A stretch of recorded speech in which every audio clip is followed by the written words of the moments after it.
Hello everyone, आप सभी का यांस्पेयर में बहुत बहुत स्वागत है। तो दोस्तों, आज इस वीडियो में मैं जीवित पुत्री का व्रत के बारे में बात करने वाली हूँ। तो जैसा कि आप सभी को पता है कि साल 2022 में 17 सितंबर से लेके 19 सितंबर तक ये व्रत रहेगा। पहला दिन होगा नहाई खाई, जो कि 17 सितंबर को पड़ रहा है। 18 सितंबर को पड़ रहा है खरजिउतिया, जिस दिन हम उपवास करते हैं, पूजा करते हैं जितवानंद बाबा की। और तीसरा दिन होता है पारण का। तो नहाई खाई के दिन की जो मेन पूजा होती है, विधि होती है, क्या होती है, वो आज इस वीडियो में बताऊंगी। उस दिन हमें पितरों को खाना देना होता है, चील सियारन को खाना देना होता है। अगले दिन सुबह हमें सरगी देनी होती है और हमें भी सरगी लेनी होती है। तो किस तरीके से हम चील सियारन के लिए खाना निकालते हैं, कैसे देते हैं, ये सब इस वीडियो में आज आपको देखने को मिलेगा। और इसी के साथ साथ ये भी मैं आज आपको बताने वाली हूँ, क्योंकि पिछले वीडियो में मेरे कमेंट आया था कि सतपुतिया किस तरीके का होता है, ज़रूर आप दिखाइएगा।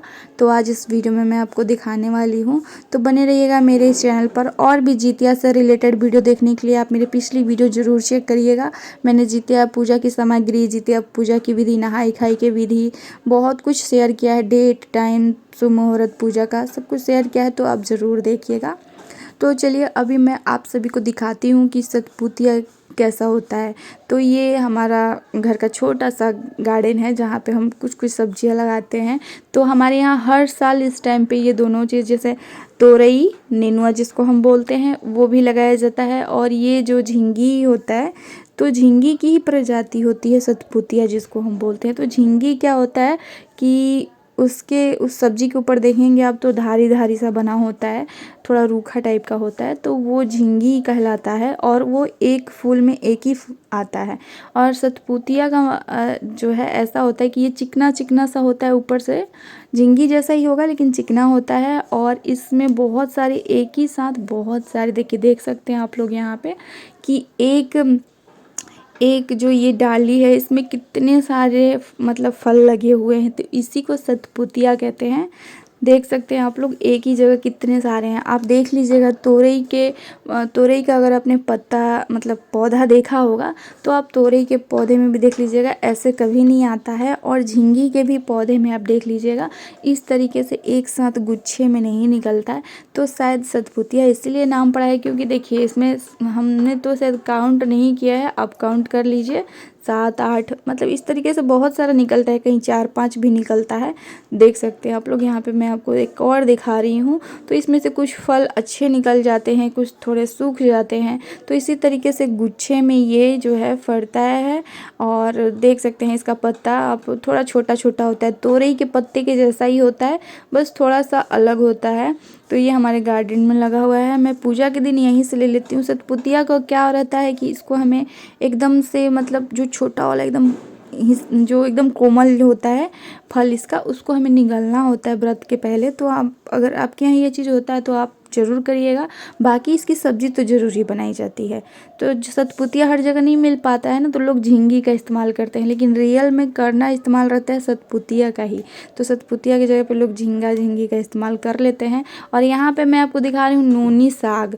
तो नूनी साग ये देखिए, लोग मेरे वीडियो के अंदर कमेंट ये भी आया था कि सतपुतिया और नूनी का साग ना मिले तो क्या करें, इसके जगह पे किस चीज़ का इस्तेमाल करें। तो इसका कोई विकल्प नहीं है, ये नहीं मिल रहा है तो फिर क्या कर सकते। जब नहीं कोई चीज़ मिले तो इसके जगह पे कोई और चीज़ का इस्तेमाल आप नहीं कर सकते, कोई विकल्प नहीं, यही चीज़ सही होता है। क्योंकि इसके पीछे की कहानी मैं आपको बताऊंगी अगले वीडियो में, कोशिश करती हूँ इसी में बता दूं।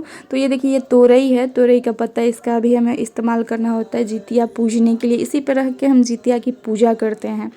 मालूम नहीं इसका कहानी क्या है, लेकिन जो भी है इसी पर रख के पूजा किया जाता है तोरई के पत्ते पे। और झिंगी की सब्ज़ी जो होती है वो खाया जाता है, मड़ुआ का रोटी खाया जाता है। और साथ में आप नूनी का साग ज़रूरी होता है। तो यहाँ पे आप देख रहे होंगे, ये जो झिंगी है यही है झिंगी की सब्ज़ी। इसका भी लोग इस्तेमाल करते हैं जब सतपुतिया नहीं मिलता है तो। देख सकते हैं इस पे ये थोड़ी सी लंबी लंबी सी होती है और धारी इस पे जो बनी होती है वो कुछ ज़्यादा ही उभरी हुई होती है। और जो सतपुतिया होता है वो देखिए कुछ इस तरीके का होता है।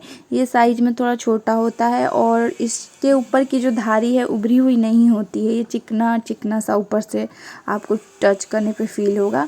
तो सतपुतिया और इसका एक ही है कि एक ही निशानी है कि एक डाढ़ में बहुत सारे फल होते हैं। यहाँ पे आप देख सकते हैं। तो इस तरीके का सतपुतिया होता है और इसके पीछे की जो कहानी है वो ये है, जैसे नूनी साग और सतपुतिया ये सब धरती पर इनकी ना इनको लोग कोई भी अच्छा कार्य होता था, शुभ कार्य हो या फिर कोई भी कार्य भोज वगैरह होता था तो लोग इन चीज़ों का इस्तेमाल नहीं करते थे। जैसे झींगी, ये सतपुतिया हो गया, नूनी का साग हो गया या फिर झींगा मछली हो गया, ये तीनों, मड़ुआ जो हो गया वो भी, मड़ुआ एक तरह का अनाज है जिसका पिसवा के आटा बनवाया जाता है, मड़ुआ का आटा। तो इन सब का ना कहीं कोई पूजा में किसी शुभ कार्य में लोग इन सब का इस्तेमाल नहीं करते थे।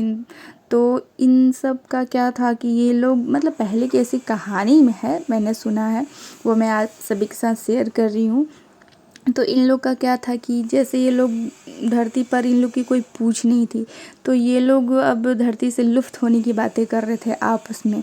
तो जो जितवाहन भगवान हैं वो इन लोगों की ये बात सुनकर और उन्हीं ने इन लोगों को वचन दिया कि आप लोगों की धरती पे पूछ नहीं है तो अब से पूछ होगी, आप लोग धरती से लुप्त मत होइए।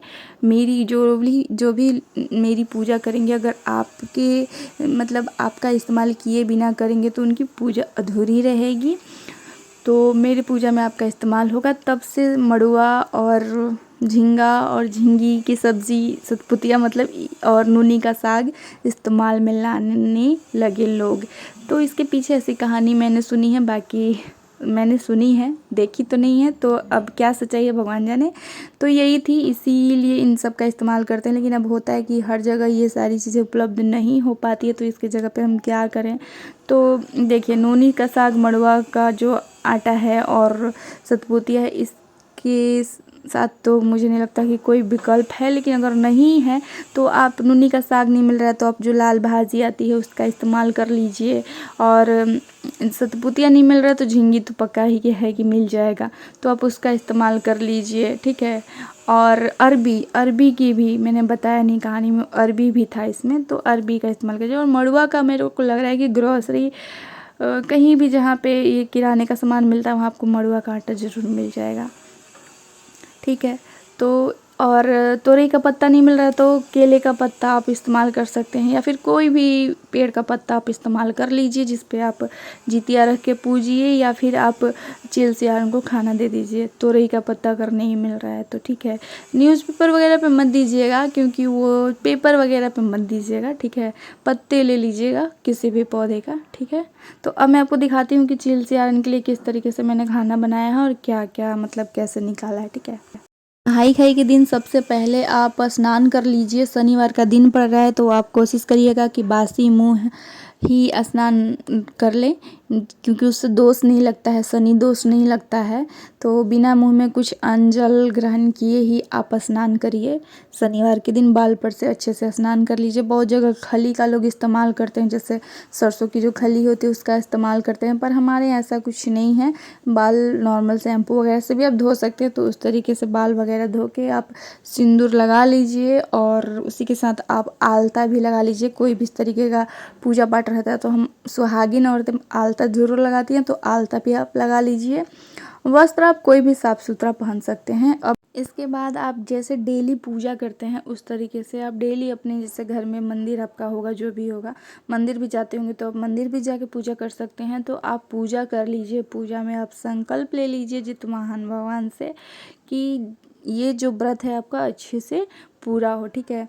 तो पूजा कर लीजिए। पूजा करने के बाद आपने जो केराव वगैरह है रखा है निगलने वाला, सतपुतिया नूनी की साग, उसको निगल लीजिए और निगल के आप ये जो खाना है इसको बना लीजिए, ठीक है। अब खाना मैं आपको बता दूं कि खाने में लहसुन प्याज का इस्तेमाल होता होगा तो कर लीजिएगा, क्योंकि इस व्रत में मछली तक खा के व्रत किया जाता है। तो इसमें किसी भी चीज़ को भेदभाव किसी भी चीज़ में नहीं करना है। जो भी धरती पे हुआ है वो सब चीज़ों को मान के चलना है, क्योंकि जितवाहन बाबा ने यही किया था नूनी के साग और मड़ुआ के साथ। तो ये चीज़ आप ध्यान में रखिएगा। इसलिए यहाँ पे प्याज लहसुन का जो है वो नहीं होता है। अगर आप मानते हैं तो आप मत लीजिएगा। जो लोग मानते हैं प्याज लहसुन नहीं खाते हैं वो लोग नहीं खाएं। और इसी तरीके से आप अपना खाना बना लीजिएगा, जो भी आप बनाना है। ज़रूरी नहीं है कि कढ़ी वगैरह सब बनाएं, लेकिन झींगे की सब्ज़ी, नूनी का साग, अरबी, मड़ुआ और थोड़ा मीठा, गुलगुला, पुआ वगैरह ये तो ज़रूर होना चाहिए खाने में, ठीक है।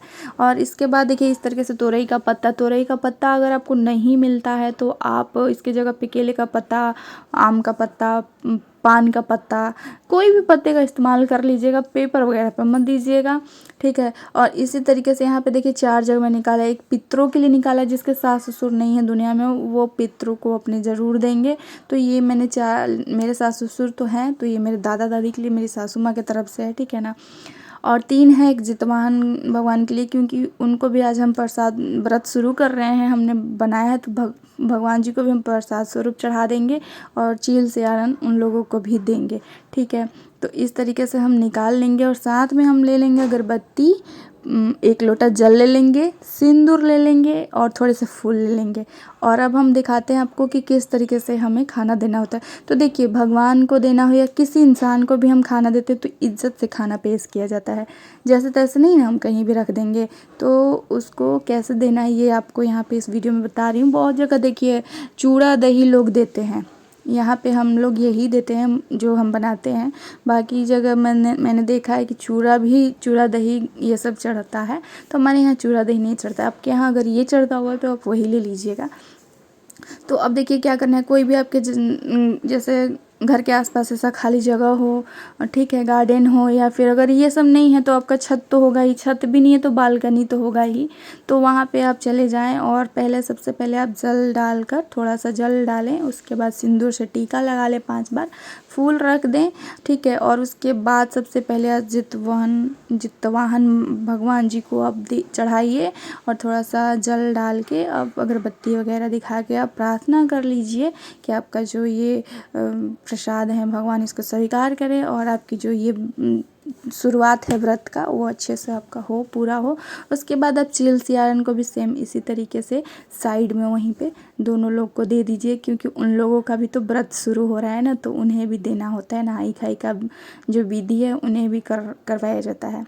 तो ये चील सियारन के लिए मैंने निकाल दिया। साथ में हम जल भी दे देंगे, क्योंकि खाना के साथ पानी भी देना चाहिए। तो जल इस तरीके से हम दे देंगे और उसके बाद फिर हम अगरबत्ती धूप जो भी अपने दिखाना है आप दिखा लीजिए और प्रणाम कर लीजिए। और पितरों के लिए आप सिंदूर का इस्तेमाल मत करिएगा। पितरों को खाना देते टाइम में सिंदूर का इस्तेमाल नहीं करना है। तो पितरों को बस आपने जो पत्ते पे खाना निकाला है इस तरीके से रख दीजिए और वहाँ जल देकर और धूप अगरबत्ती दिखा के और प्रणाम कर लीजिए। तो बस यही प्रोसेस था। इसको कर लेने के बाद आपको जो आपने अपने लिए खाना बनाया है बस वो आप खाना खा लीजिए और अपने व्रत की शुरुआत करिए, ठीक है। तो देखिए जो कुछ मैंने यहाँ पे दिखाया कैसे खाना देना है, कैसे क्या करना है, ये बहुत सिंपल सी चीज़ है। बहुत लोग को लगेगा कि इसमें स्पेशल क्या है जो मैंने शेयर किया। तो शेयर इसलिए मैंने किया क्योंकि जो लोग पहली बार कर रहे होते हैं उनको बहुत ज़्यादा कन्फ्यूज़न होती है। मुझे भी थी जब मैं पहली बार कर रही थी, तो कैसे क्या करना है, कैसे दें, तो ये सारा चीज़ होता है। तो मेरी ये जो वीडियो है उन लोगों के लिए काफ़ी हेल्पफुल रहेगी जो पहली बार इस व्रत को कर रही हैं। तो उम्मीद करती हूँ आप सभी को अच्छी लगी होगी, ये जानकारी अच्छी लगी होगी। तो वीडियो को लाइक शेयर ज़रूर कर दीजिएगा। और भी इस तरीके का जितिया से रिलेटेड वीडियो देखने के लिए मेरे डिस्क्रिप्शन बॉक्स को ज़रूर चेक करिएगा। तो मिलते हैं अगले वीडियो में। अगली वीडियो में मैं बताऊँगी कि सरगी कब लेना है, सरगी में क्या लेना है, चील सियारिन को सरगी किस तरीके से देना है।